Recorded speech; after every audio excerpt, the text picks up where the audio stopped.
भारत में आरक्षण की सीमा 50% लिमिट है। सुप्रीम कोर्ट से रिजर्वेशन पर 50% की लिमिट रखा गया है।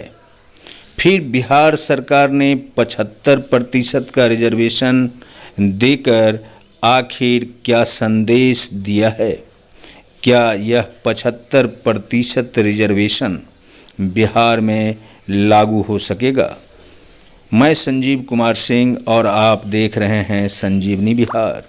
इस खबर में आप देखेंगे कि बिहार में आरक्षण संशोधन विधेयक 2023 9 नवंबर को पारित हो गया, जिसमें जातिगत आरक्षण का दायरा बढ़ाकर 65% कर दिया गया। अगर आर्थिक रूप से कमज़ोर वर्ग यानी EWS के 10% कोटे को मिला लिया जाए तो बिहार में कुल रिजर्वेशन 75% हो जाएगा।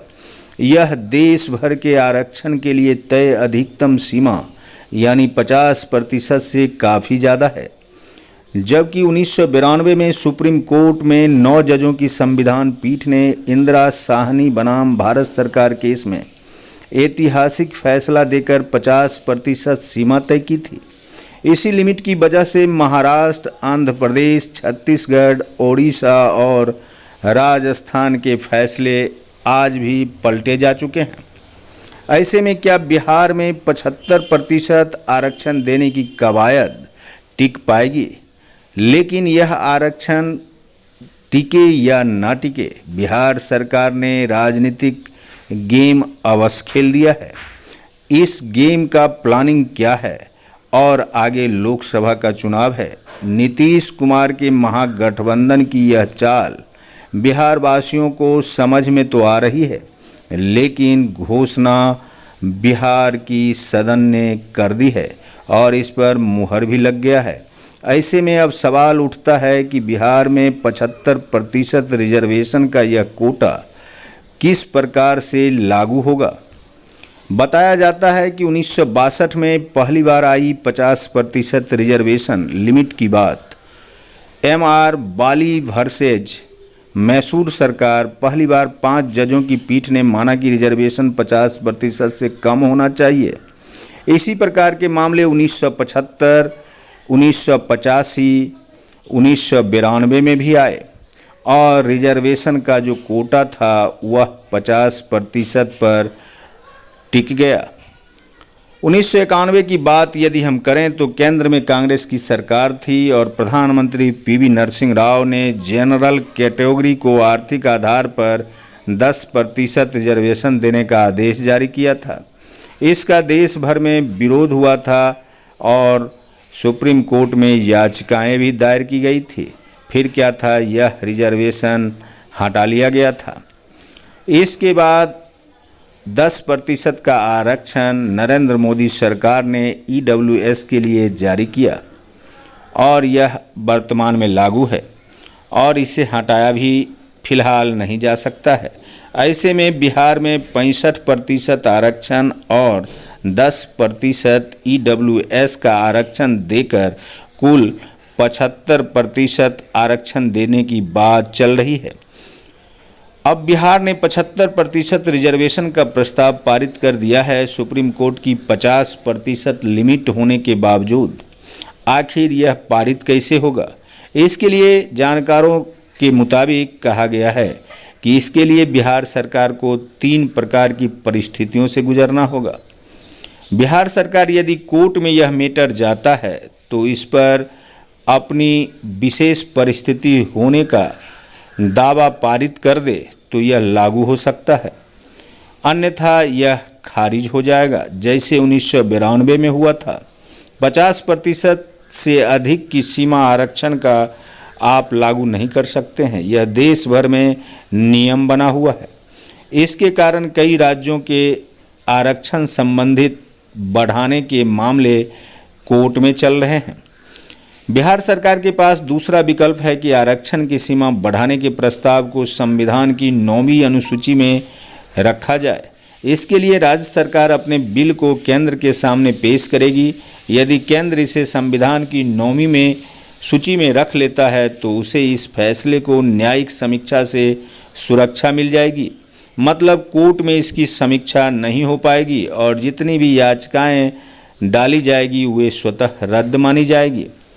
इस प्रकार की परिस्थितियों में बिहार सरकार को गुजरना होगा। हालांकि संविधान में संशोधन करके भी 50% के पार रिजर्वेशन देना मुश्किल अवश्य है, क्योंकि 75% आरक्षण की बात देश में बेईमानी की तरह है। लेकिन बिहार सरकार ने लोकसभा चुनाव से पहले इस प्रकार का यह गेम खेला है कि राजनीतिक दिग्गज चकनाचूर हो रहे हैं। बिहार में एक तरफ जहां नीतीश कुमार की फिलहाल फैज़्ज़ती हो रही है महिला साक्षरता पर दिए गए बयान को लेकर, वहीं इस बीच नीतीश की महागठबंधन सरकार ने 75% आरक्षण का बिल सदन में पेश कर पारित कर लिया है और इस पारित बिल की चर्चा पूरे बिहार ही नहीं पूरे देश में चल रही है। आखिर 75% का यह आरक्षण बिहार की मौजूदा सरकार कैसे लागू करेगी? सुप्रीम कोर्ट एवं भारतीय संविधान के अनुसार 50% का लिमिट पार करना मुश्किल है। ऐसे में बहुत सारे राजनीतिक लोग कहते हैं कि यह नीतीश की लोकसभा चुनाव जीतने की चाल है। लेकिन चाल हो या फिर राजनीति हो, नीतीश कुमार ने एक बात साबित कर दिया है कि वह अति पिछड़ा दलित एवं सवर्ण वर्ग के भी हिमायती है। अर्थात सर्वहारा वर्ग के लिए उन्होंने 75% का यह आरक्षण बिल पास किया है। अब देखने वाली बात यह है कि बीजेपी की जो सरकार है केंद्र में, वह बिहार के साथ किस प्रकार का इंसाफ करती है। इससे पहले भी बिहार की सरकार ने विशेष राज्य का दर्जा मांगकर केंद्र की सरकार को कटघरे में खड़ा किया था और आज तक विशेष राज्य का दर्जा बिहार को नहीं मिल सका है। जबकि 2005 से कई सालों तक बीजेपी और जेडीयू की सरकार बिहार में साथ साथ काम करती रही। बावजूद केंद्र में 2014 में जब नरेंद्र मोदी के नेतृत्व में बीजेपी की सरकार बनी तो बिहार को विशेष राज्य का दर्जा मिलने की बात जोर पकड़ने लगा था, लेकिन बिहार को विशेष राज्य का दर्जा नहीं मिला। इसी प्रकार 75% आरक्षण का यह बिल पारित कर बिहार सरकार ने गेम को केंद्र सरकार के पाले में फेंक अवश्य दिया है और केंद्र की सरकार इसे 9वीं अनुसूची में दर्ज करा ही नहीं सकती है। ऐसे में बिहार सरकार का यह गेम प्लान राजनीति सफल मानी जा सकती है। कारण है कि आगे लोकसभा का चुनाव है और इस चुनाव में नीतीश की सरकार यह कहने से नहीं चूकेगी कि उन्होंने पिछड़ा, अति पिछड़ा एवं दलित वर्ग को जातिगत जनगणना के आधार पर आबादी के मुताबिक आरक्षण का दायरा बढ़ाया, लेकिन केंद्र की सरकार ने उसके साथ दगाबाजी की। यह कहकर वह लोकसभा का चुनाव अवश्य जीत सकता है और ऐसे में केंद्र की फैज़्ज़ती निश्चित ही हो सकती है। लेकिन क्या कुछ होगा, देखते रहिए संजीवनी बिहार और पाते रहिए नई नई जानकारियाँ। हम हैं संजीव कुमार सिंह और आप देख रहे हैं संजीवनी बिहार।